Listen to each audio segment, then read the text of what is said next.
Okay.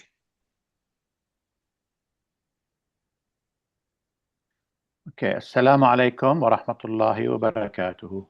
Welcome everyone. Good morning and good afternoon, depending on where you are. It is my pleasure today to welcome Professor Manzoor Ahmed Bhat to give us a presentation on Sirhindi's appraisal of Ibn Arabi's doctrine of Wahdat Al Wujud. The details of Professor Manzoor's bio spans over multiple pages, so I have already sent it in the email attachment, which most of you have seen. If you don't get the emails, please let me know and I can add you to the email list. I will now give a very brief summary of the bio here. Professor Manzoor Ahmed Bhat is a former professor and head of the Shahi Hamdan Institute of Islamic Studies at the University of Kashmir. He is also a former professor of Islamic Studies and director of the International Center for Spiritual Studies at the Islamic University of Science and Technology, Awantipora in Kashmir, and also a former librarian at the Rumi Library at the Islamic University of Science and Technology. Now, Professor Manzoor we will speak for, I don't know, half an hour or 45 minutes.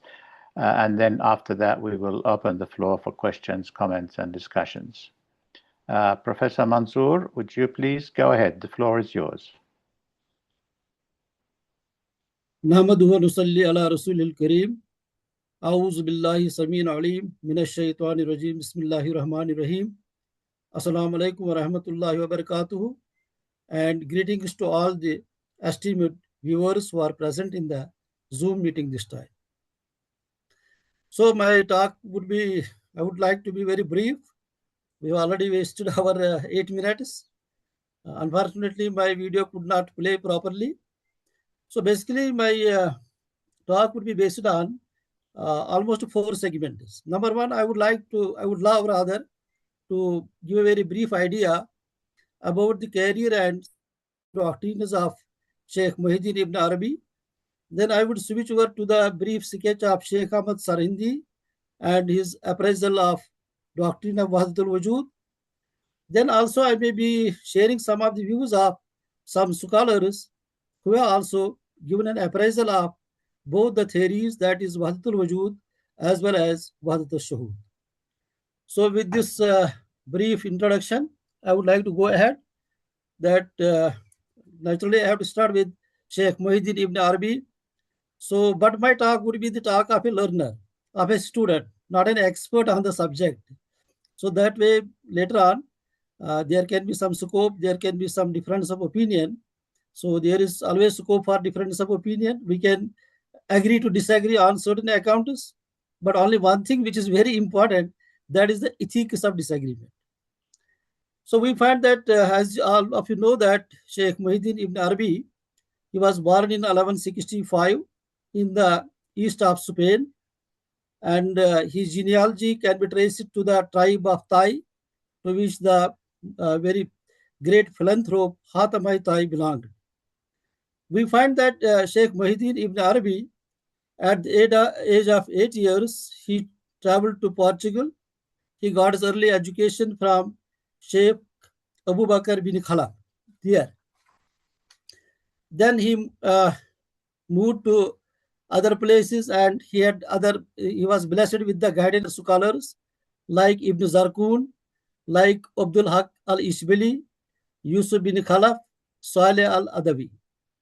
And also he visited Cordova, where he had an opportunity to interact with the famous Ibn Rushd, who was then the judge of the city at this point of time. And then he moved to other places in the West. Finally, we find that at the age of 38 years of age, in 1201, Sheikh Muhyiddin Ibn Arabi moved towards the eastern part of the globe. Therefore, the personality is to be kept in view. The text which I may be quoting, that needs a context.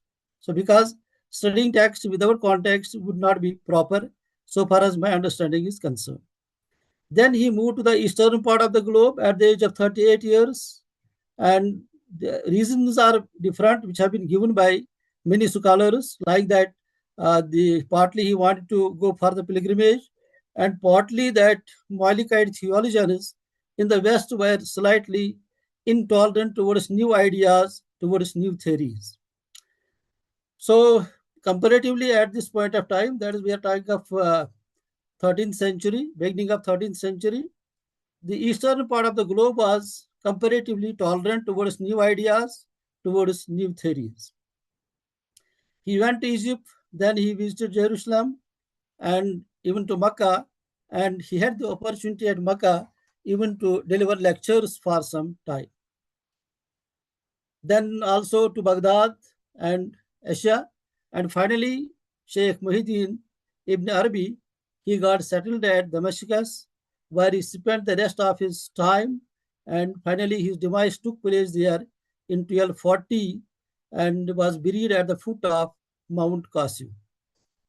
Now we come to his some of the doctrines which I would like to share here as a student, as a learner. So one of the very important and very frequently quoted doctrine of Sheikh Muhyiddin Ibn Arabi is the doctrine of the one and the many. So we find that according to him, there is only one reality in existence. This reality we view from two different angles, that is al-haq, when we regard it as the essence of all phenomena, and al-khalq, when we regard it as phenomena manifesting. Haq and khalq represent reality and appearance.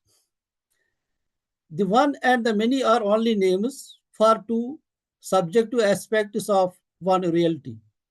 It is a real unity and empirical diversity. This reality is God. Now I quote Sheikh Muhyiddin Ibn Arabi from his Fusus. He says that if you regard him, if you regard God through him, that is, if you regard the essence from the point of essence, then he regards himself through himself, which is a state of unity. But if you regard him through yourself, that is from your point of view as a form, then the unity vanishes.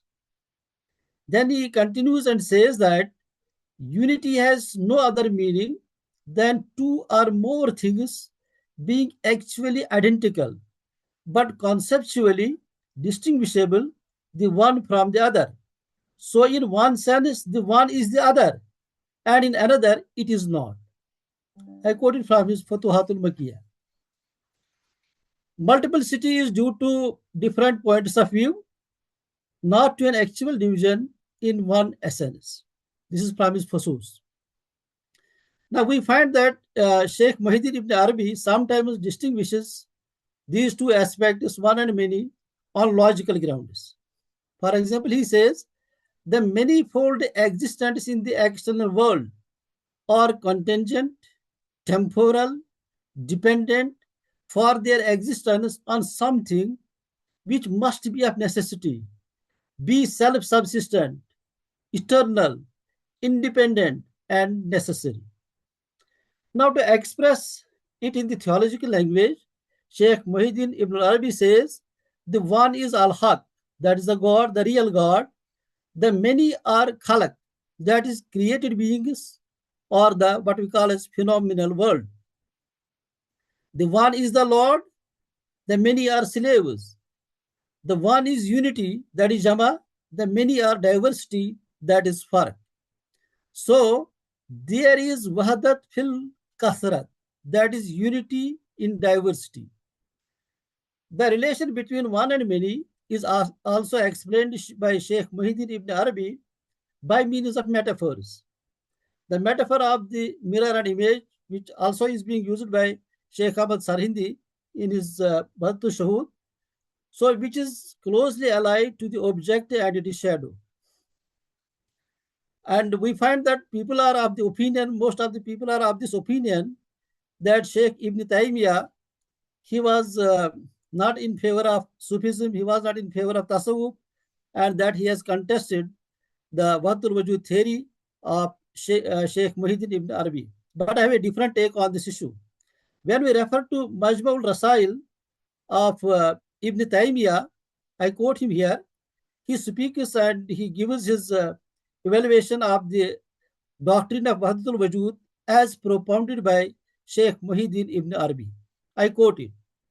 Ibn Arabi's system is nearer to Islam insofar as he discriminates between the one who reveals himself and the manifestation thereof, thus establishing the truth of the religious law and insisting on the ethical and theological principles upon which the former sheikhs of Islam had insisted. Unquote. So this is a quotation from the Rasail of Ibn Taymiyyah, how he evaluates and how he gives an appraisal of Doctrine of Wahdat Al Wujud as propounded by Sheikh Muhyiddin Ibn Arabi. So Sheikh Muhyiddin Ibn Arabi asserts that, I quote it, base the whole affair of your seclusion, that is khalwa, upon facing God with absolute unification, which is not marred by any form of polytheism, implicit or explicit, and by denying with absolute conviction all causes and intermediaries, whole and part.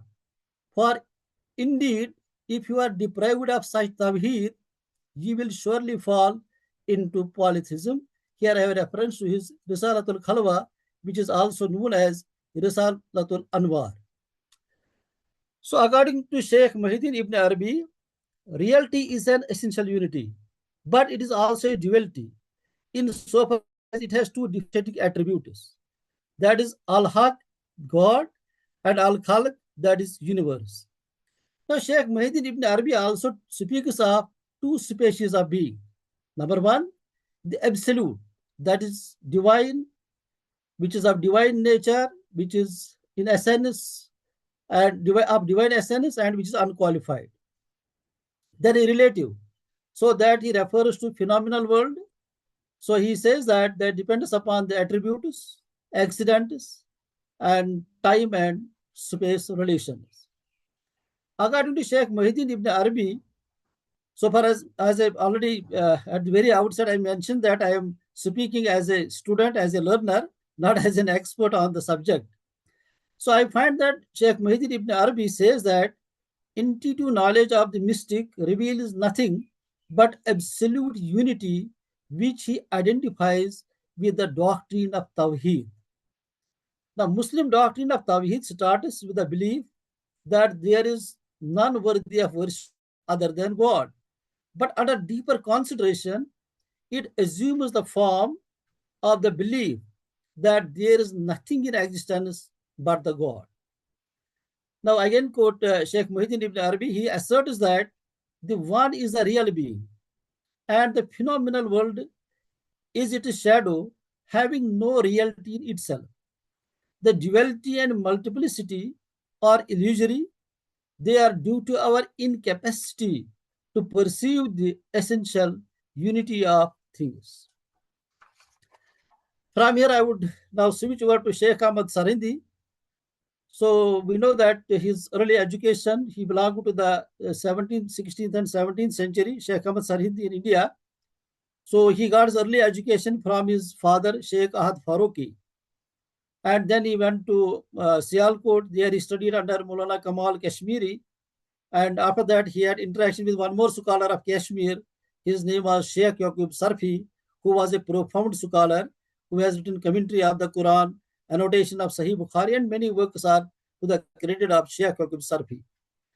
Now, after that, what is more of great interest that his own father, Sheikh Ahad Faruqi, who had established a seminary at Sirhind in Punjab in India, so he was teaching there Fususul Hikam and Futuhat al-Makiyah of Sheikh Muhyiddin Ibn Arabi, along with some other works like Awarful Ma'arif and few other Sufi texts. And he is being regarded, Sheikh Ahad Faruqi, the father of Sheikh Ahmad Sirhindi, he is being regarded as the propounder of Wahdat Al Wujud doctrine in India at that point of time. So later on, he conferred Khilafat in Chashtiya Silsila, in Suharwardiya Silsila, in Qadriya Silsila upon his son, illustrious son, that is Sheikh Ahmad Sirhindi. Now, in 1599, Sheikh Ahmad Sirhindi got acquainted with Khwaja Baqi Billah. And you must be knowing that Khwaja Baqi Billah is regarded as the founder of Naqshbandiya Silsila in India. So Khwaja Baqi Billah initiated him into Naqshbandiya Silsila. And on the demise of Khwaja Baqi Billah in November 1603, Sirhindi became the chief patron of Naqshbandiya Silsila in India. Now we find that Sheikh Ahmad Sirhindi showed keen interest in the subject of Tasawwuf or Sufism or Mysticism, whatever we may call it.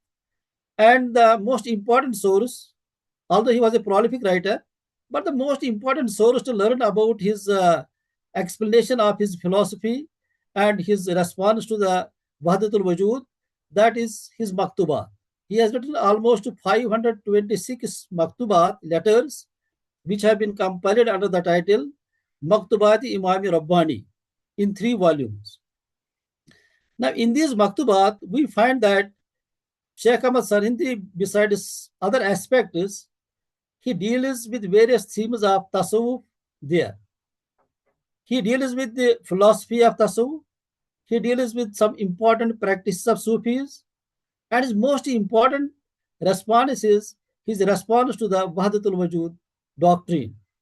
And then also, he elaborates his own mystical philosophy, which is termed as Shuhudi philosophy or Wahdat al-Shuhud. Now we find that the conception of Tawheed as developed by Sirhindi has been termed as Tawheed-i-Shuhudi or Wahdat al-Shuhud, which simply means the perception that is shuhud of one being in Sufi experience, to my understanding. Now, what is more of our interest today that pertains to my theme of talk, we find that Sheikh Ahmad Sirhindi tries to contest the Wahdat Al Wujud doctrine as propounded by Sheikh Muhyiddin Ibn Arabi on the basis of his genuine mystical experience, which he calls Kashf-e-Sahi. So on the basis of that genuine mystic experience, he tries to contest. Whether he succeeds or not, I leave it to the learned audience who are experts in the field. But he makes an attempt to contest the doctrine of Wahdat Al Wujud. Now, when he speaks about his own mystic experience, so that which he calls as Kashf-e-Sahi, we find that he traverses through 3 stages. Stage 1 is the spiritual experience of Wahdat Al Wujud, which was already experienced by Sheikh Muhyiddin Ibn Arabi. In the second stage, he passes over to the stage of Ziliyat, that is adumbration. So this is a stage of transition. Here he finds that world has a being of its own, though it is only the zil that is shadow of the reality. Here he begins to doubt the unity of being, as a sense of duality arises in his spiritual experience. Now, from this second stage of Ziliyat, Sheikh Ahmad Sirhindi passes over to the stage of Abdiyat, that is servanthood. Here, the duality of God and the world becomes clear to him, and he clearly perceives that the world and God are two, and he is convinced of it.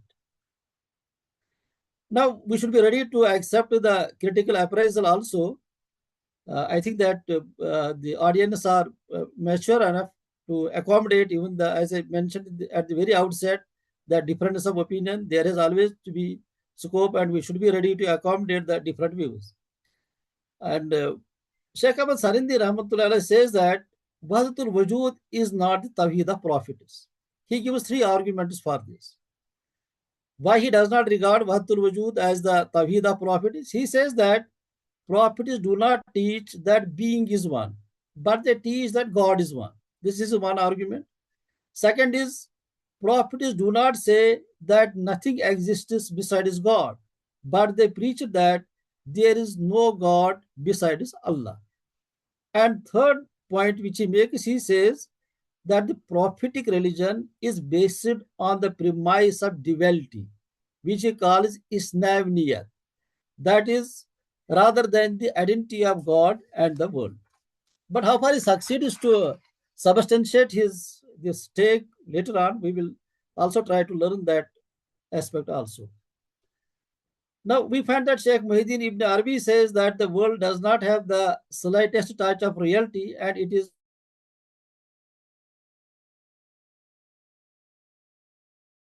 but actually I find that he justifies Sheikh Muhyiddin Ibn Arabi. He says that Sheikh Muhyiddin Ibn Arabi claims it at the stage of fana, that is annihilation, which is being regarded as the highest stage in the Sufi practices. And he goes on and elaborates. He says that it is at this stage that Sufi being fully absorbed in the being of God and forgetful of everything else, and affirms that being of God alone. This I refer to his Maktubat, that is volume 1st, and Maktub number, letter number 122 and 291, where he tries to contest Sheikh Muhyiddin Ibn Arabi's Wahdat Al Wujud, but indirectly he is justifying it. Then he says that he again explains it in his another letter, his Maktubat Imam Rabbani, volume 1st, letter number 43. He says that it is like the stars, which cannot be seen under the impact of bright sunlight, as if they do not exist at all, although they are actually present. However, we find that Sheikh Ahmad Sirhindi again says that this dualism is not ultimate. Sometimes I find that Sheikh Ahmad Sirhindi is, if it will not be something big, so sometimes he contradicts with his own self, with his own doctrine. Now he says that dualism is not ultimate, although the world is not one with God. Hama ost. It proceeds from God. Hama az ost. He mentions it in his letter number 1, this volume number 2nd of his Maktubat Imam Rabbani. Secondly, Sheikh Ahmad Sirhindi holds that the existence of the world is not comparable to divine existence. God's existence is real, whereas the existence of the world is khayali. It is imaginary. It is mawhum. It is unreal. And he mentions it in his letter Maktub number 98 in his Maktubat Imam Rabbani, volume 2nd. Now again I find that Sheikh Ahmad Sirhindi, to explain this, he gives the example of mirror and image, which was already given by Sheikh Muhyiddin Ibn Arabi to propound his own idea of our doctrine of Wahdat Al Wujud. So this he refers in his letter number 109 and Maktubat Imam Rabbani, volume 3rd. Now, according to Sheikh Ahmad Sirhindi, the presence of the world is like the presence of an image of an object in a mirror. He holds that the existence of the object is real existence, what he calls as wujud asli, and the existence of the image is unreal, that is wujud zilli. Now we find that the difference between the Wahdat Al Wujud and Wahdat Al Shuhud has been regarded by some scholars that there is fundamental difference and there is substantial difference. It is the take on the part of some scholars, and some scholars hold that the difference is not fundamental. It is not substantial. It is only peripheral differences there between the doctrine of Wahdat Al Wujud and Wahdat Al Shuhud. Now, those who say that there is fundamental difference, they again held a responsible Sheikh Ahmad Sirhindi for it, that they give some reasons for this. They say that Sheikh Ahmad Sirhindi is responsible for it. Number one, why? Because he chose to spell out his philosophy of Wahdat Al Shuhud in his letters that he wrote to different people at different times. Number one. Number two, this medium, that is the letters, the maktubat, though effective in other matters, this medium is unsuitable for a sustained discussion, least of a philosophical exposition. Number third, he gives an outline of his system in one letter, develops a concept in second one, and then elaborates in the third one. Number four, he treats an issue partly here and partly there. Then he makes some important points regarding his this philosophy in the letters, which are actually devoted to some other subjects. So therefore, it has become very difficult. The take on the part of some scholars is that it has become very difficult to appreciate the difference between Wahdat Al Wujud and Wahdat Al Shuhud in the light of the maktubat of Sheikh Ahmad Sirhindi. Hence, one has to extract all the relevant passages from 3 big volumes, 526 letters of Sheikh Ahmad Sirhindi. Then another difficulty, that is, this is take of many scholars. I am not that much qualified that I can comment like that, but it is take on the part of many scholars. They say that another difficulty is that the ideas of Sheikh Ahmad Sirhindi go unchanging. He keeps on changing his ideas. And another problem is that, which is very crucial and often baffling difficulty, is posed by his terminology. Now, this terminology was basically originally developed by Sheikh Muhyiddin Ibn Arabi in order to expound his own vision of reality. And same terminology was copied by Sheikh Ahmad Sirhindi, and he tried to give a different interpretation of that terminology. So when Sheikh Ahmad Sirhindi used it to express a fundamentally different vision of reality, quite naturally, it gave rise to confusion. Now, I just point out 2 or 3 points here to substantiate this point, the take on the part of some of the scholars. When Sheikh Muhyiddin Ibn Arabi says that being, that is wujud, is one, now Sheikh Ahmad Sirhindi puts forward same proposition when he says that world is non-being, world is non-existent, and world is unreal. So what is the difference now? We find both the Sheikhs, Sheikh Ahmad Sirhindi as well as Sheikh Muhyiddin Ibn Arabi, both characterize the world as shadow, that is zil, non-existing, madum, and illusory, that is mawhum. But what is the problem? The problem is the matter of interpretation, diversity in the interpretation of these concepts. And here the same thing is propounded by Sheikh Ahmad Sirhindi in his Maktub number 1, volume 2. Now, when Sheikh Muhyiddin Ibn Arabi calls the world the zil, shadow, what he means is that it exists as manifestation of God and not by itself. And he clearly denies that it is other than God or a lower order of reality. But when Sheikh Ahmad Sirhindi calls it zil, so it is altogether a different interpretation. He says it is separate from God and completely a lower order of reality, almost a non-entity.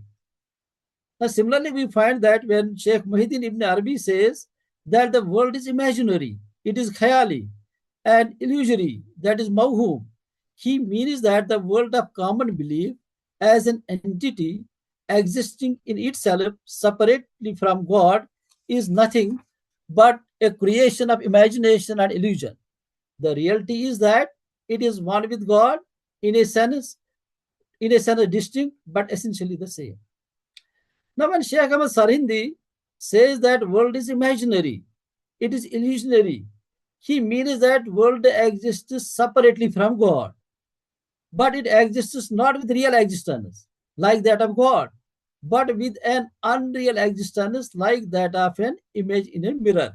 So this idea was already given and illustrated by Sheikh Muhyiddin Ibn Arabi while explaining his doctrine of Wahdat Al Wujud. Difficulty and problem is which I as a student is, so that is the problems that have been basically put forth by the people who have shown allegiance to both Sheikh Muhyiddin Ibn Arabi as well as Sheikh Ahmad Sirhindi. So they are not prepared to admit that these great masters of Sufism or Tasawwuf would differ on fundamentals. Now, in this context, I would like to quote the example of the most outstanding example is that of Shah Waliullah Dahlawi. He belonged to 18th century. So he has a great admiration so far as his works are concerned about Sheikh Muhyiddin Ibn Arabi and believes that the basic doctrine of Wahdat Al Wujud is correct. He does not raise any question about the doctrine of Wahdat Al Wujud. Only on one point he feels unhappy. So he says that the Wahdat Al Wujud, as commonly interpreted, does not do justice to God's transcendence. I quote it here, works. He mentions it in his Fayuzul Harman at page number 4, and in his Tafimat al-Ilahiyya, volume 2, page number 274, Shahullah Dhalwi. But at the same time, now he goes on and he elaborates that this defect may be removed by reinterpreting some concepts. Now, on the other hand, he had great respect for Sheikh Ahmad Sirhindi. He was trained in his tariqa, in his Sufi silsila, Naqshbandi silsila, and he naturally appreciated many ideas which Sheikh Ahmad Sirhindi had put forward. Then in his Tafimat al-Ilahiyya, volume 2, page number 263 and 64, Shahullah Dhalwi says, while referring to Wahdat Al Wujud and Wahdat Al Shuhud, he says that they have essentially to be the same, and their difference has to be peripheral. He is not going to accept that there is any fundamental or there is any substantial difference between Wahdat Al Wujud and Wahdat Al Shuhud, so far as his Tafimat al-Ilahiyya is concerned. Now, Shahullah Dhalwi says that the difference is insignificant. Whatever difference we find between Wahdat Al Wujud and Wahdat Al Shuhud, he says it is insignificant and it is linguistic in nature. And he says, that is why I did a quote Sheikh Shahullah Dhalwi, because he belonged to the school, to the Sufi tariqa of Sheikh Ahmad Sirhindi, and it is his take, and he was one of the profound scholars of the Indian subcontinent, Shahullah Dhalwi. But the process does not stop there. We find then the Shahullah's stand was forcefully counteracted by some of the followers of Sheikh Ahmad Sirhindi. For example, I mentioned here one, that is Shah Ghulam Ali Yahya.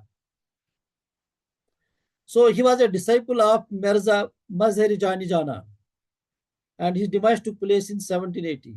He wrote a treatise under the title Kalimat al-Haq, that is, or the word of the truth. And in that Kalimat al-Haq, Shah Ghulam Ali Yahya tried to highlight some points of difference between the two philosophies, that is Wahdat Al Wujud and Wahdat Al Shuhud.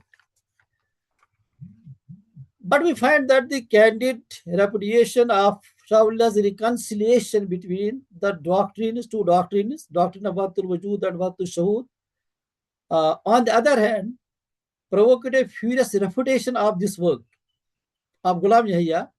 So that is under the title of another work, that is Destruction of Untruth, Damag al-Batil, by Shah Rafiuddin, who was the son of Shah Waliullah. And again we find that then comes in the picture the grandson of Shahullah Dhalwi, that is Shah Ismail. So Shah Ismail's philosophy, which he developed in his Abakat, is a successful attempt to rehabilitate Sheikh Ahmad Sirhindi's transcendentalism with the concept of Sheikh Muhyiddin Ibn Arabi. So that is from my side as a scholar, and I would like to learn from you as a learner. I made certain points with regard to this topic. So I would be pleased, I would feel it my privilege to learn from you regarding this theme. Thank you, sir, very much. Thank you very much, Professor Manzoor Ahmed Bhat. That was a very fantastic lecture on a very difficult topic. How can you disagree with a master, basically? Two masters are telling the truth, but we hear it in a different way, and we are conflicted. So what do we do? I admire and respect the fact that you said I am a student and I'm learning. That's one of the beautiful to be humble, which you beautifully qualified for. I want to challenge you on that. I will put the thing to questions, but this is in my mind. I have to say it. I want to challenge you, if you don't mind, Professor, to pretend to put the humility aside for a moment. We will accept that you are humble, even though you are going to act as if you're not humble.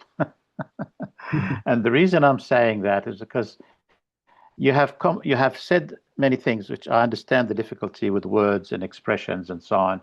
one and the many. How's the one can be the many, but the one is the many in one way, but the one is not the many in another way. It's one is one and many are many. They're almost opposite. So I want to ask you to put yourself in a position to say, this is what I've heard many people said, but my opinion is, and you tell us what you think. Are you able to tell us that, or do you feel it's too big a challenge? So basically, I would like to learn from you first. What is your take on this issue? My take, then not to be humble. Yeah, yeah. Well, I will. I prefer actually the lecturer, and I'm the student in this context. But yeah, look, my take is actually, again, I'm not 100% certain that that is the truth, of course, because I believe that to know the truth, you have to have the dhawq, the actual experience. You have to live it, not just talk about it. So I am words I can say, but I'm not living those words. So because of this, I believe that the only one can see the whole picture is the one who's living it in actuality, as it's referred to as the dhawq. And I obviously, like you and many people, we have different degrees of this dhawq. But I wouldn't say I have it like al-insan al-kamil. So al-insan al-kamil would be the one whose dhawq, I suspect, would be complete. They can see the full picture. So not being that, I can only intellectualize. So one of the concepts I would say is that the dhawq is important. With that, the dhawq, whatever we say, are just words, trying to express what we've heard and what we understand from our lower level of evolution or understanding. Yeah, that's what I would say. Other Sir, than I that, agree it's with you. obviously. I am fully 100% in agreement with your take. And unless doubt basically opens the doors of knowledge. When we start doubting anything, so that helps us in our intellectual development. That helps us to switch on the knowledge, broader horizon of knowledge, broader domain of knowledge. So therefore, I fully agree with you. There is no difference of opinion on this issue, sir. Yeah, thank you. Thank you. Okay, anyone else like to ask questions or make comments or make a discussion that they're interested in? Please go ahead. लेकिन कहीं पर abuse तो मैं आपको ये बता रहा हूँ कि जो रिश्ता है between the law and the social worker. Can I ask a question? Yes, please, Dr. Maruf, please go ahead. Hello? Am I audible? Yes, you are audible, yes. Am I audible? Yes, you are audible, Dr. Maruf, yes. Hello, am I audible? Manzoor sir? Thank you. Yes, you are audible. Yes, sir, It you looks are like you audible. can't hear us. Probably you We are can hear traveling you. somewhere, but you are audible. We have been so thankful to Professor Manzoor. He accepted our invitation at short go.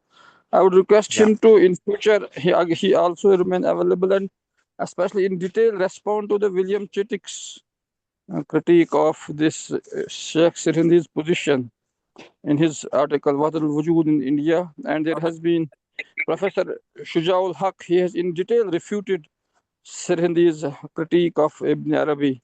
And the idea is if we could have some separate session also on that, for which we give more time to Professor Manzoor, because it needs, I think, detailed engagement with certain issues, but that would solve a big problem because we are still in polarized regarding Sheikh Sirhindi's approach to Ibn Arabi, and many people think that they are poles apart, and somehow the idea has been that this in India, at least, Ibn Arabi's influence has been deeply dented because of this Sheikh Sirhindi. But deeper down, as Thanvi Sahab did, as Shah Walillah Sahab did, and so many others who have tried to reconcile both positions and argue that ultimately we have been, they are in fact not opposites, but they are in a way at the same, we can say, their trajectory may be different, but ultimately they are in a way perhaps speaking from different vantage points, and we need not see them as somehow opposites. Or so I thank you, Manzoor Sahab. I hope inshallah in future you will find time to give us in detail on that, your response. Hello, am I audible? Yes, yes. Just Assalamualaikum, one moment, Professor Professor Ahmed. Marazi. I'll just ask Yeah. if Professor Manzoor would like to respond to Dr. Maruf, please. Sir, I think that the suggestion which has been given by Dr. Maruf Saab, so this needs to be accommodated somewhere. We need to have some time of discussion on this, that when people try to portray that the Wahdat Al Wujud theory and Wahdat Al Shuhud theory, these are poles apart from each other. I quoted Shahullah Dehlvi, who is an authority in the Indian subcontinent, particularly on this issue. So therefore, there is no harm to have sometimes a discussion on this very theme, that whether these theories are poles apart or they are same. And as Shahullah Dehlvi says, the difference is peripheral, it is linguistic, it is superficial, and it is not there is no fundamental difference, there is no substantial difference between the two theories. So we need to elaborate upon it and we need to discuss it. There is no harm. Thank you, Professor. Thank you. Professor Marazi, would you like to speak now, please? Walaikum salam. Walaikum salam, sir. Walaikum salam. Thank you very much. Walaikum salam. How are you?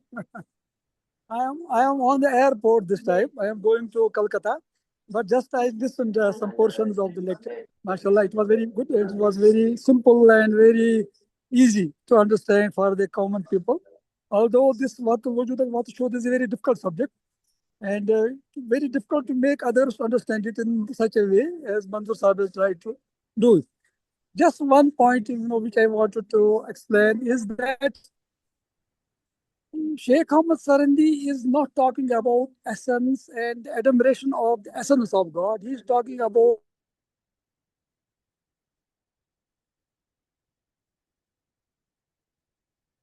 We can't hear you, Professor Marazi.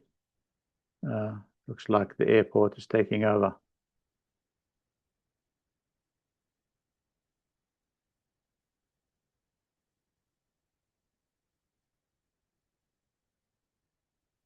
Can you hear me, Professor Marazi?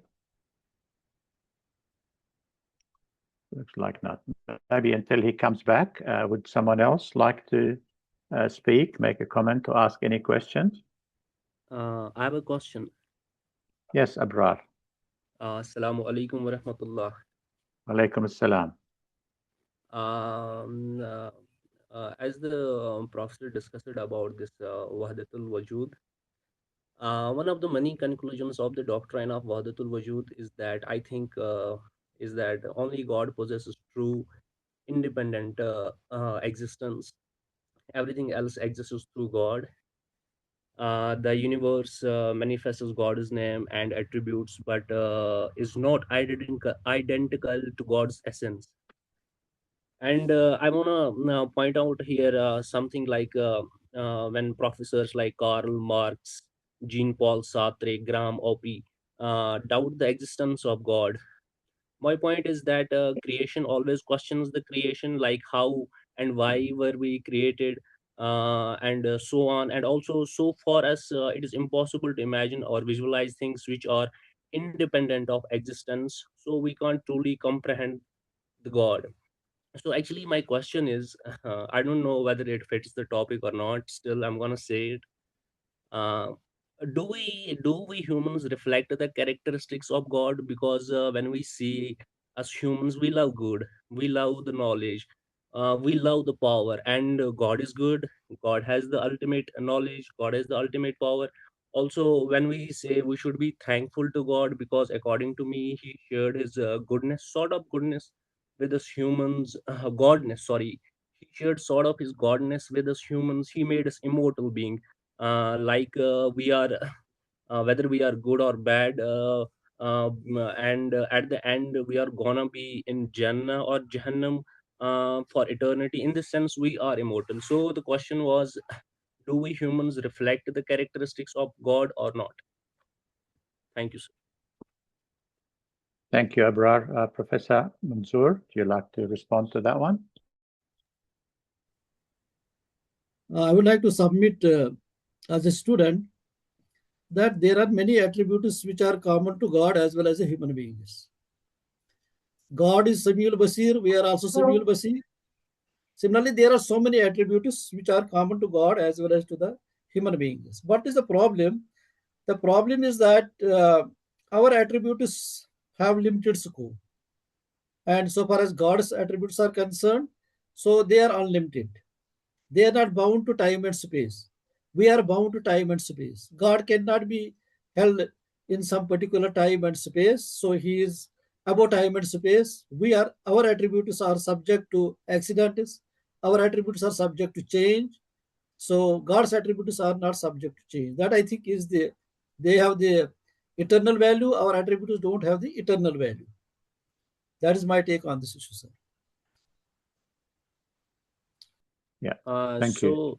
So, sir, according if we see about the set theory in the mathematics, then we say that God is the universal set, and when He created humans, we suppose we are the subset of that universal set. Because subset does not have all the elements of the universal set, it is bound in some sort of limits, and God is not bound in the limits.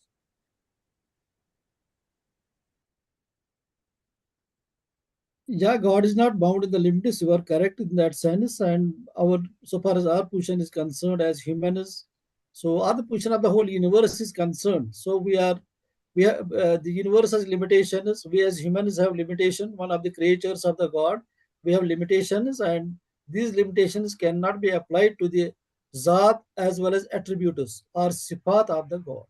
That is the main difference. Okay, thank you, sir.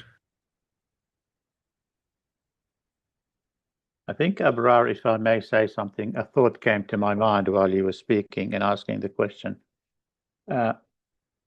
You know, Ibn Arabi has this concept of al-insan al-kamil, and we human beings are hopefully on the way to becoming al-insan al-kamil eventually. That is our potential. So sometime in the future, or maybe after one moment, I don't know how long it will take for different people, we will reach that point where we have the full understanding as per our capacity as we were created. We were created to be limited, but different ones of us are limited less or more limited than others.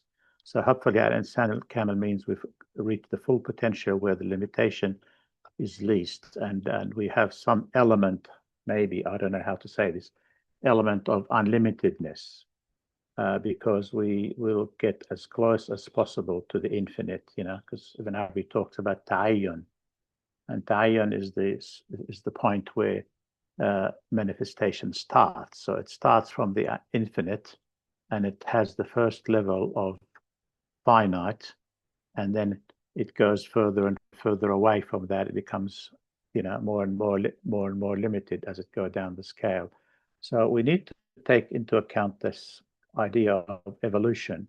You know, when you ask, you know, why are we doing this? We as human beings just see we have no choice but to want to understand. We ask the question, not because we think we should, but, you know, we have no choice but to ask the question. Something inside us is making us ask the question, and I would personally feel that it is God that is making us do that.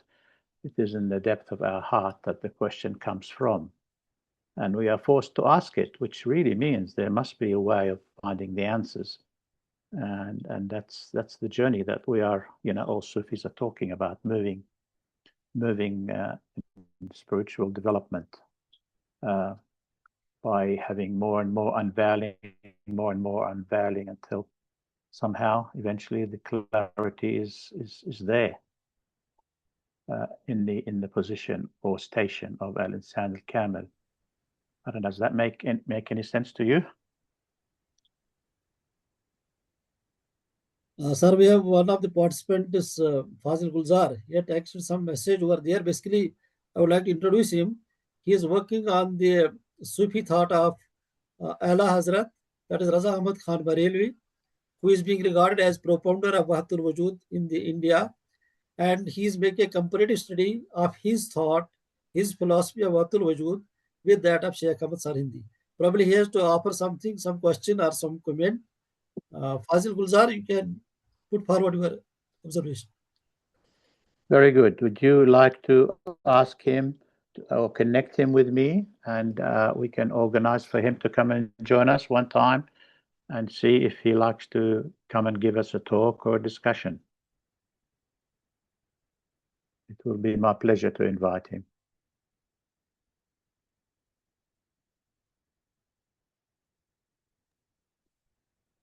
Fazil, are you present? Sorry, he's present. Sorry, I'm sorry, I can't see. Fazal Gulsar, he left, I think. Is he there still? I see a chat. He put something in the chat and left here. He wrote in the chat, in this response, I can say that God has created human beings on his image, as Ibn Arabi has stated in his Fusus, in his Fas'iyah, that what is in this universe is inside the human. And also Prophet Muhammad sallallahu alaihi wasallam said that incorporate in yourself the virtues of Allah. Regards. So yeah, he's basically, I think, saying in a different way, maybe that we have the potential to have all that if we don't have it today, but we will have it when we develop towards our potential, towards al-insan al-kamil. Is that what he's saying?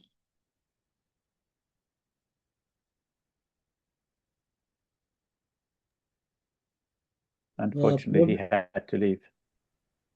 Probably he has left the meeting. Yeah.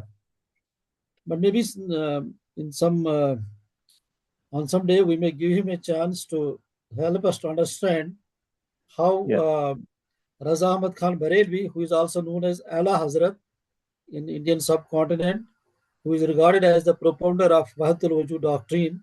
So we would like to learn from him that what is interpretation and then what is the difference between Sheikh Ahmad Sirhindi's take and that of Ala Hazrat with regard to Wujudi doctrine and Shuhudi doctrine. Yeah, I will contact Fazil Gulsar and invite him to do that. I'm sorry, when you said first he was present and I thought you were talking about someone else. So now I know who he is. I have his contact, so I'll communicate with him. And I'll invite him to come and give us a talk in the future. Okay. Yeah, Thank you for that. Yep. Go ahead. I have brief comments. Just want to thank Dr. Manzoor for beautiful presentation. And yes, of course, you have provided a brief understanding of Wahdat Al Wujud and Wahdat Al Shuhud. And you finally quoted Shah Waliullah Dehlavi Rahmatullah Alayh, who said both Wahdat Al Wujud and Shuhud saying the same thing, so there is a harmony. He didn't support, of course, this lineage, whatever some of the followers of Sirhindi trying to separate. So he wanted to bring harmony in that way. He did the real, proposition that Wahdat Al Wujud is the real understanding of the wujud of Allah subhanahu wa ta'ala. So I'm not sure whether you have read some of the research done by William Shittick, and he wrote this beautiful paper and published in this magazine called The Muslim World, which used to be published from London. In 1992 edition, there was a big note on it, notes on Ibn Arabi's influence in the subcontinent. There he gone through, say, almost 8 different centuries, because Ibn Arabi died in 13th century and now we are in 20th century. So almost 700 years, 800 years. So during this period, he gone through after Ibn Arabi, every century. And he mentioned which of the Islamic scholars supported Ibn Arabi, which did not support Ibn Arabi. And he looked into 700 manuscript. And he gone into all libraries in India. And he studied 8 months, and he was funded by an American research organization. So he's the current living scholar on Ibn Arabi. And he published this paper and he wrote a multiple article, this 8-page article in Encyclopedia of Islam. He wrote this paper, Wahdat Al that clearly defines what is Wahdat Al and what is meant by Sirhindi. And there was many PhD done on Sirhindi. So, and you of course did not go either way. You just presented both, but the way you presented, I thought you have a bit of doubt that Wahdatul Shuhud, what they call Tawhid Shuhudi, Tawhid Wujudi, there is no such two things about Tawhid. Tawhid is one.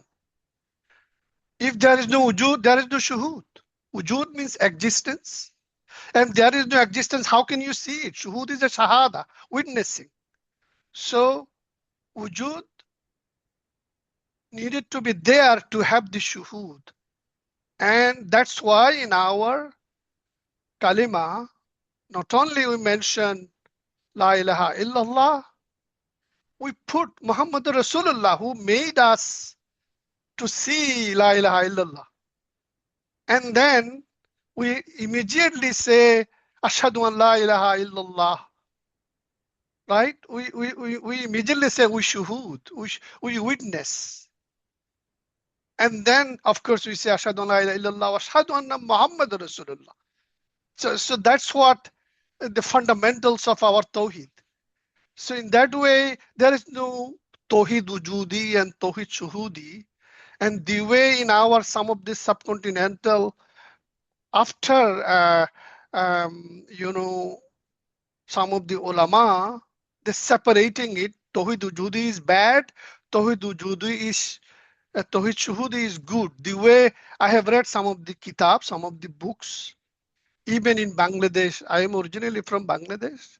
Some of the Sufi texts who respect Ibn Arabi, but they align with Tawheed Shuhudi because they think Tawheed Shuhudi is better, and the way Abul Kalam Azad, Maulana Abul Kalam Azad, and Allama Iqbal, and few others wrote various books.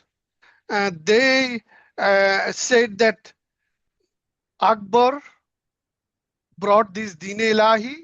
They are about to ruin Islam. So Sirhindi came in to bring reform. That's why he's called Mujaddid. And his Mujaddid was against Ibn Arabi, not against this other thing. So they wanted to mention that Ibn Arabi idea was adopted by Akbar. As a result, they were influenced by Buddhism. So that's why Ibn Arabi mixed it up. So Ibn Arabi's idea has a mistake in it. So that kind of mindset is still continuing, because one of the mistake what happened was in Allama Iqbal's time, Allama Iqbal himself did a thesis on, in his thesis he mentioned Ibn Arabi, and he was very praising Ibn Arabi. But in some of the letters he wrote in his later life, he was influenced by this colonialism, and he started quoting colonial words like this pantheism, monism, all those sort of things. And as a result, even, you know, this Sayyid Abdul Qadir Hussaini, S.A.Q. Hussaini, he is also from Kashmir, I am not sure. He wrote this book called This Pantheistic Monism of Ibn Arabi. And this is a big book quoted by all those Tawhid Shuhudi, Tawhid Wujudi, all sorts of people. And there he's saying that Ibn Arabi's idea of Wahdat Al Wujud is pantheism. So those are all incorrect interpretation. Those words came from colonial mindset. So when you mix up pantheism with Wahdat Al Wujud, that's where the all mistakes are. And I suggest whoever has this kind of doubt to read at least some of the theses done by Friedman, who did a study on Sirhindi. And I myself bought whole Maktubat volume 1, 2, 3. Yes, I see that in the volume 1, which you have quoted, Sirhindi mentioned something about Zilliyat and some kind of a bit of difference in opinion in his early life about Wahdat Al Wujud. But in his later part, Maktubat 3, especially Maktubat 3.79, if you read there, I am reading Shad Alam's translation. He said, what to do on this plane? Only the Sheikh is, Sheikh means Ibn Arabi, Sheikh al-Akbar. Sheikh is sometimes I hold battle with him. Some other times I truce. And then it is he who has set up the cornerstone of the discussions on Marifat. Basically, he's praising Ibn Arabi and made its detailed clarification. It is he who has described Tawhid, Ittihad, in detail, and it is he who has spoken on duality and multiplicity, ta'addud, takassur, and it is he, Qaddasallahu sirruhu, basically the Imam Hazrat Ibn Arabi, who has relegated wujud to Allah subhanahu wa ta'ala fully and established the creation to be imaginary, mawhum, and located in the mind, mutahayya subhanahu wa ta'ala. And it is he, Qaddasallahu sirruhu, who has set up the tanazzulat. So in that way, he's kept going on and he's explaining Wahdat Al Wujud there. Nowhere he is actually going against him. And he himself later said, I myself, who is one of the later ones, have received effusion from his baraka and have taken the total share of his marifat. So basically, he prayed to Allah to give him this similar marifa to whatever Ibn Arabi had to himself, which he received, I think. But people afterwards, Sirhindi started separating as if Sirhindi was an opponent of Ibn Arabi, whereas he is not. And that's what Friedman found out. That's what J. Lifton found out. That's what Shittig found out. But I am surprised, even in 1990s, even in 2014, in Aligarh University, people writing PhD thesis against Ibn Arabi. Why they are not reading all this work? And why still ulama is still fighting on this? When Allama Shahrullah Dehalobi, one of the greatest scholar in our part, said that it is not correct to differentiate between these two. Even after Sirhindi, Khaja Khurd wrote such a two treatise, two risala, saying on this, and he's saying that he is with Wahdat Al Wujud. He doesn't differentiate, but still people continuing to come back to this old idea of colonial mindset. I don't know why. So I saw the other day also, I think 3 months ago, I think in June, in February, March, there was a lecture, and they are also not understanding this Wahdat Al Wujud. So what I will suggest is to study this particular verse which Ibn Arabi quoted, which even Shittik mentioned as well. This verse in Surah Nur, verse number 39. In that verse, this wujud has been mentioned. So I will suggest everyone to discuss or do read the tafsir of that verse, Surah Nur, verse number 39. In there, here I am reading English translation.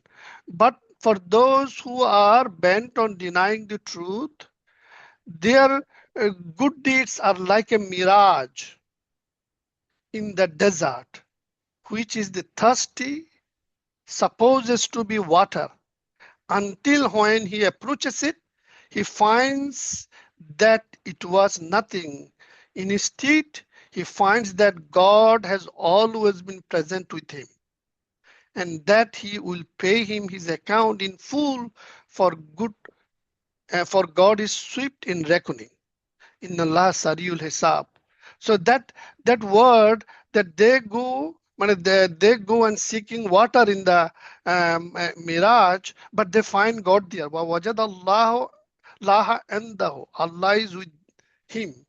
So when you have an illusion, and if you search what that illusion is, you will find God there. So that is the main source of this Wahdat Al Wujud. So this universe is nothing but an illusion. That's what Ibn Arabi is saying. That's what Quran is saying. And that's what Wahdat Al Wujud is. Because Wujud, as you yourself mentioned, it's an accident. And this universe is time and space.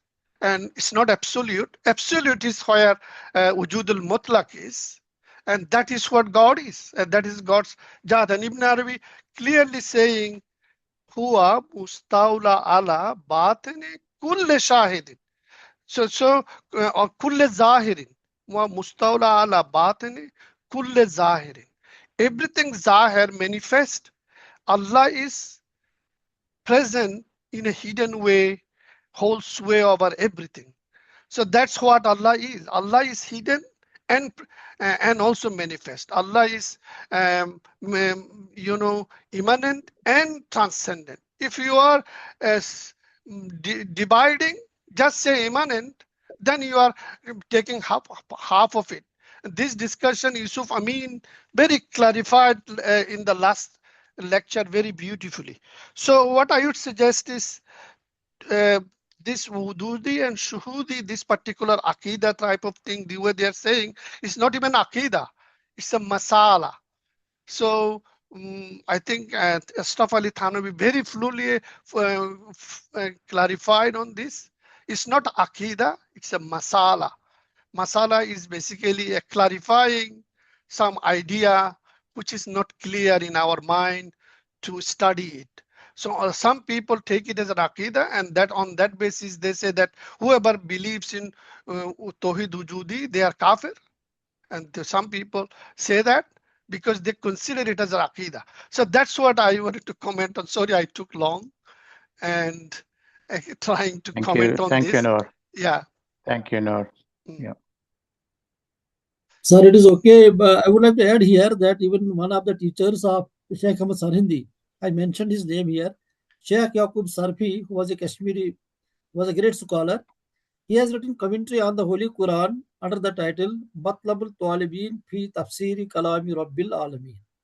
And in his tafsir, wherever he has to elaborate the nuances of the verses, Muarifat, since Nur Alam mentioned about that, the Muarifat, the nuances, he is frequently quoting Sheikh Muhyiddin Ibn Arabi.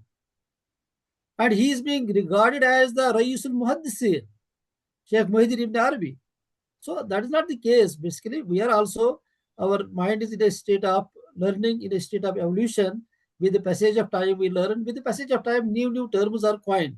So in different disciplines, in Quran, in Hadith, in Tasawwuf, and all subjects, new terms are coined with the passage of time. So therefore, I think that this is the issue, as Shaullah Dehlavi rightly says, this is a linguistic issue. This is a peripheral issue. The difference is peripheral. The difference is of linguistic nature, and there is not any difference of any fundamental nature. So that is what I feel, that Shaullah Dehlavi has his take on this issue. I think that we should, I subscribe to his opinion, his methodology of reconciliation between the two doctrines, that is Wahdat Al Wujud and Wahdat Al Shuhud. Thank you, Professor Manzoor. Anyone else? Or maybe you can be the last question. We're nearing the end now. Does anyone else like to make a comment or ask a question? Can I ask one more question? Yes, of course. Please go ahead. Actually, the question goes like, what is the reality of free will? If everything exists only through God's being and power, what role do human choice and moral responsibility play? And as far as my understanding goes, God has, I think, God has the ultimate free will, and He shared some of His, He shared this free will with us so that we can choose between good and bad. I also think that God is nothing like good and bad. He's simply God, and He can do whatever He wants to, or whatever He likes. Therefore, for the God itself, there is no such thing as good and bad. So, can we say God has the ultimate free will? And thank you. Thank you, Abrar. I'm not sure whether this is part of this lecture, but I'll invite Professor Manzoor to say whatever he likes.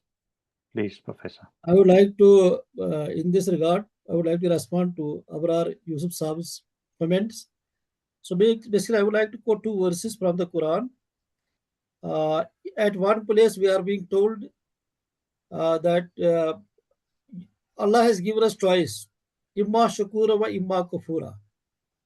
So whether we want to be grateful slaves of God, or we want to deny the blessings of the God, He has given us choice. We are free there.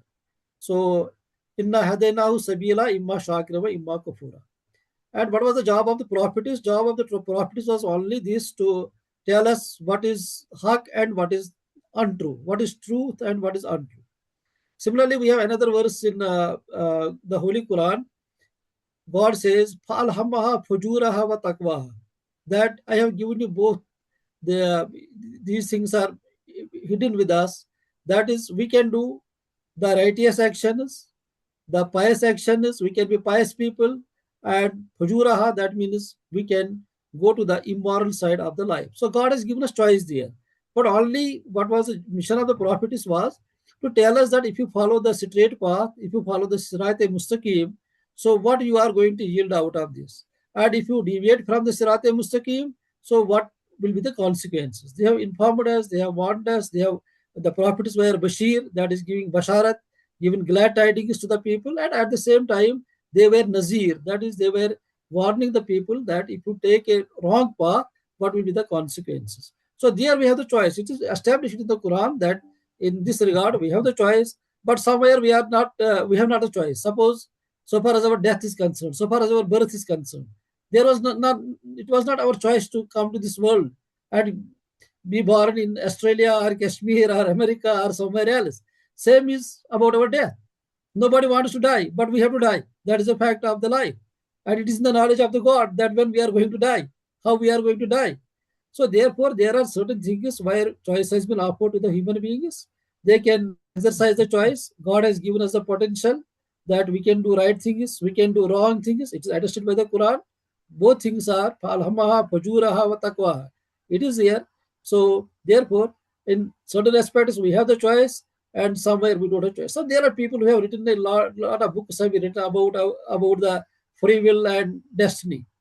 That how far we are free and how far we are being we are not free. So a lot of books have been written about on the subject, and this is a subject of great interest for many people. And that is my take. Yeah, it's a very big Sorry, subject. sir, another part of this question was, does God has the ultimate free will?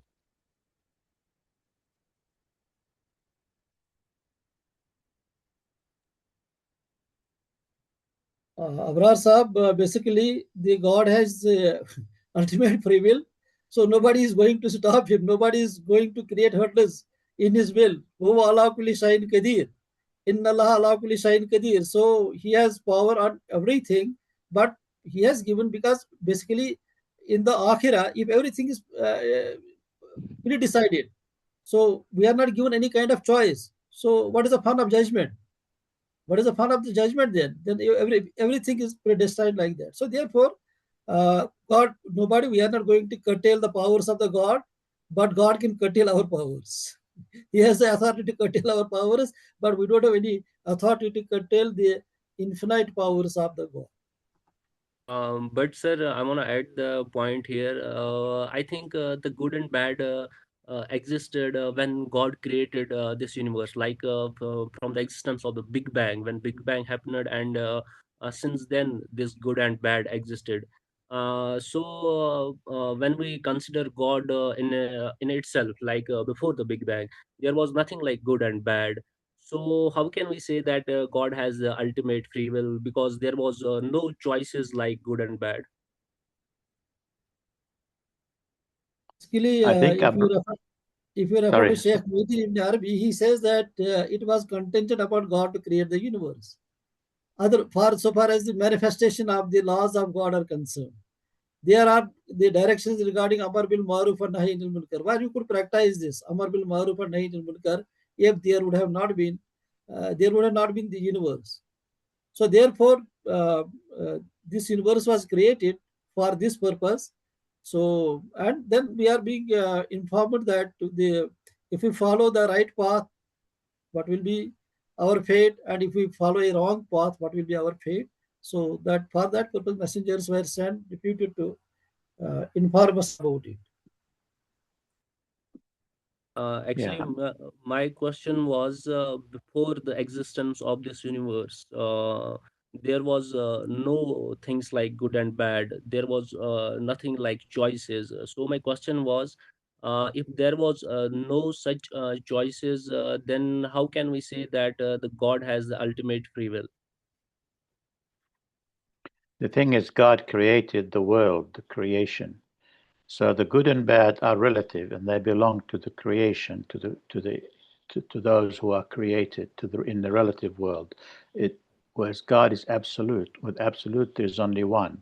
So there's no choice, or there is a choice, means the same thing when there is only one.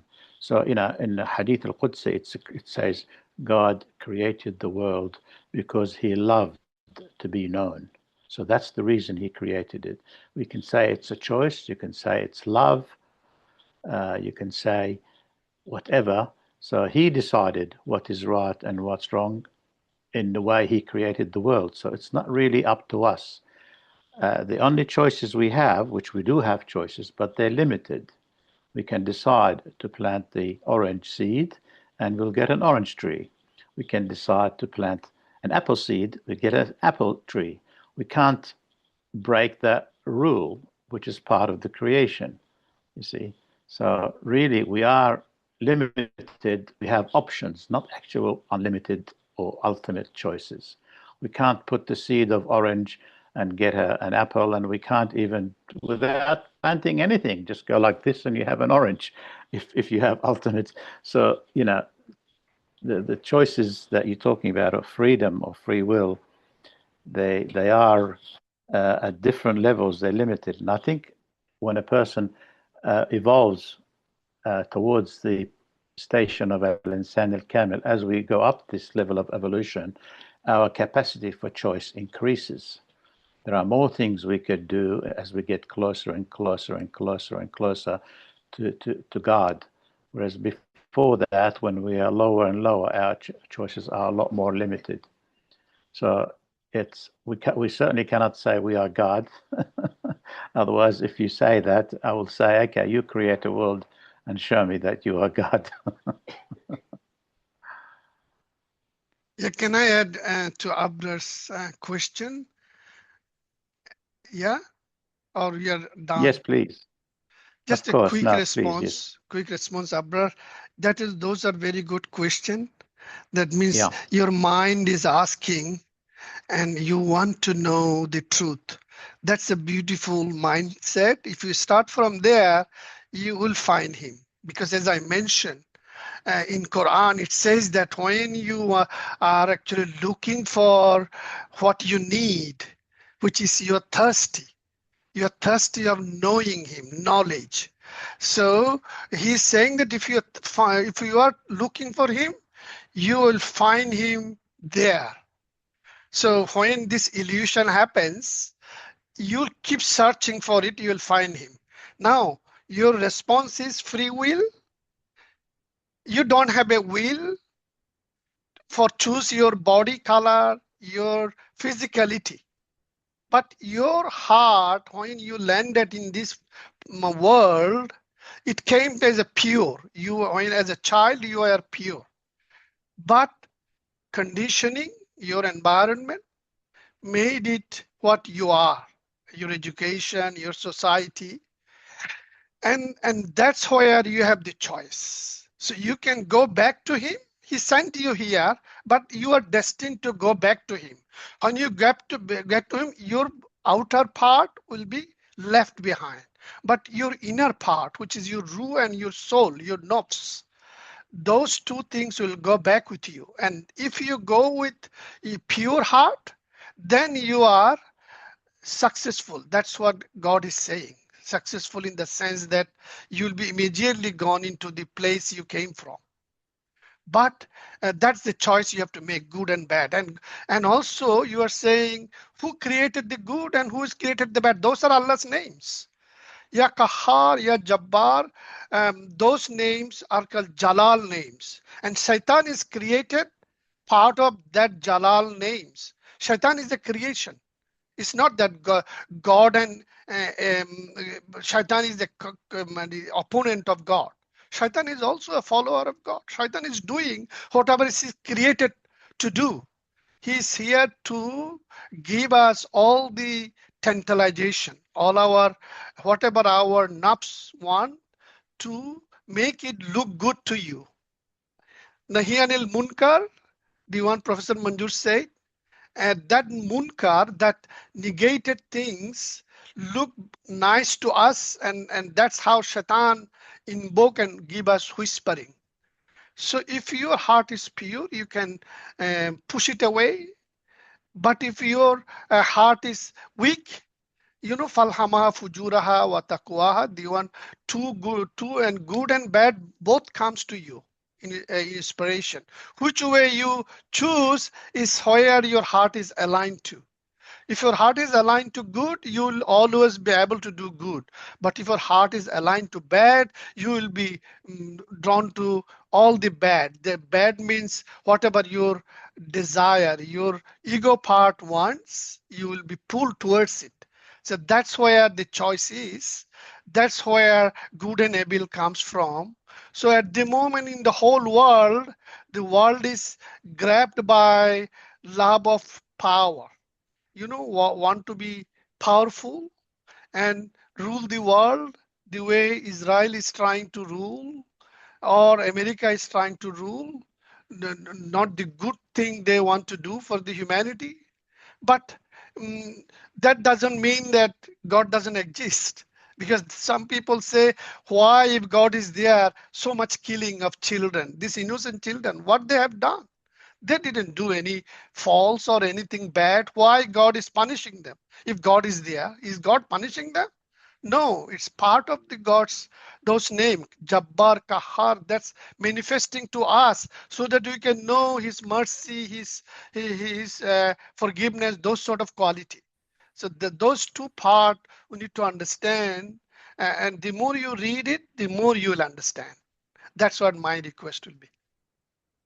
Thank you. Thank you, Noor. Sir, can you recommend me some books on this topic so that I can grasp the better understanding at it? Yeah, I would suggest you read the. Abrar, I'll send you an email, Noor Al-Alam's email, and I'll connect you with each other on email to continue this afterwards. Would that be okay?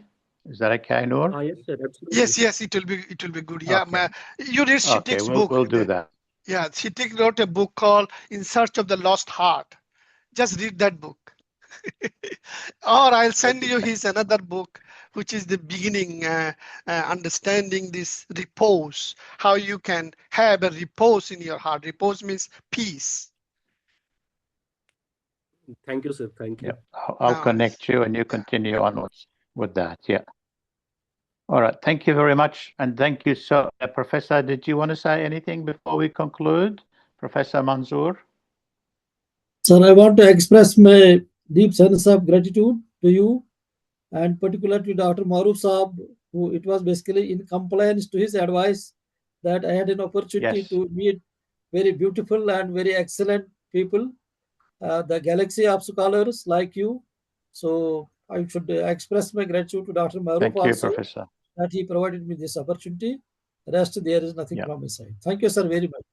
thank you. Thank you. Thank you everyone. very Thank much. you. Thank you very much, Professor Manzoor, for giving us this beautiful talk and encouraging this beautiful discussion. Thank you very much. We look forward to seeing you again. I think Dr. Maruf suggested that you tell us some more detail about things, which I think I will going to ask you to do that in the future, if you're happy with that. Thank you, sir. Thank you, sir, very much. Fi amanillah. Thank you. Thank you very much. Thank you very much. And thank you everyone else for joining. Sorry if we're a little bit late, but you've been an hour and a half. So thank you very much. Thank you. Thank you. Assalamu alaikum. Wa alaikum assalam.